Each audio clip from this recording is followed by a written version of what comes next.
Hello, bienvenue. Ici, je parle de Jésus, le chemin, la vérité et la vie. J'espère que tu vas bien. Joyeux lundi. Je prie vraiment que le Seigneur te fortifie pour cette journée, qu'il ne te permette de rater aucune des bonnes actions qu'il a prévues pour toi, qu'il te donne les yeux à reconnaître sa main partout, Seigneur. Et vraiment, tu leur fais grâce cette semaine, que ton nom soit glorifié dans la vie de tout à chacun. Alors, le peuple a voté. Le peuple a voté. Nous avons voté pour la puissance de la reconnaissance de Joyce Meyer. Avant ça, maintenant que j'ai votre attention, n'oubliez pas, demain soir, 20h, 20h30, je ne sais pas encore, on aura le live avec Aurélie et on va parler de son témoignage. Vous allez pouvoir commencer à faire connaissance avec elle avant qu'on attaque le dur du sujet et qu'on commence à faire des lives à propos de la sexualité dans la marche chrétienne. Voilà, donc j'ai vraiment hâte de commencer cette collaboration. Ça va être vraiment incroyable et je sais que vous allez être vraiment édifiés. Parce que l'ennemi là, il est trop bavard avec la sexualité et il a essayé d'empêcher de rendre tout ce qui est beau, tout ce qui est pur de la sexualité en Christ perverti. Donc on va avoir plein de sujets hyper intéressants.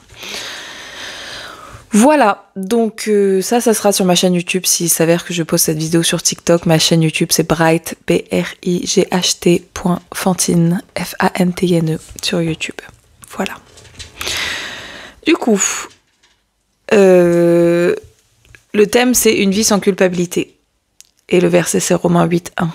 Maintenant, donc, il n'y a plus de condamnation pour ceux qui sont unis à Jésus-Christ. Nous n'avons pas été conçus pour la culpabilité. Dieu n'a jamais voulu que ses enfants ploient sous la culpabilité. Aussi avons-nous beaucoup de mal à la gérer. Si Dieu avait voulu que nous nous sentions coupables, il n'aurait pas envoyé Jésus pour nous délivrer. Jésus a porté ou payé pour nos iniquités et la culpabilité qu'elles entraînent. Voir Ésaïe 53:6 et 1 Pierre 2, 24 et 25. En tant que croyants en Jésus-Christ et fils et filles de Dieu, nous pouvons être reconnaissants de ce qu'il nous a libérés du pouvoir du péché.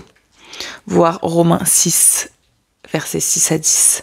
Cela ne veut pas dire que nous ne péchons jamais, mais lorsque cela nous arrive, nous pouvons reconnaître notre faute, recevoir le pardon et être libérés de notre culpabilité. Notre cheminement vers la sainteté se fait peu à peu. Ce n'est que lorsque nous cessons de traîner derrière nous la culpabilité liée à des fautes du passé que nous ferons des progrès significatifs dans notre marche vers la liberté et la joie véritable. Prière de reconnaissance.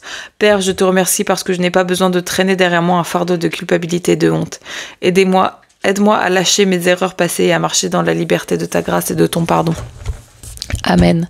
Cette méditation est très très très puissante et je prie vraiment que vous ayez à cœur de vous arrêter là-dessus, de méditer, d'aller voir les versets que j'ai cités et de vraiment laisser le Seigneur vous remplir de son amour.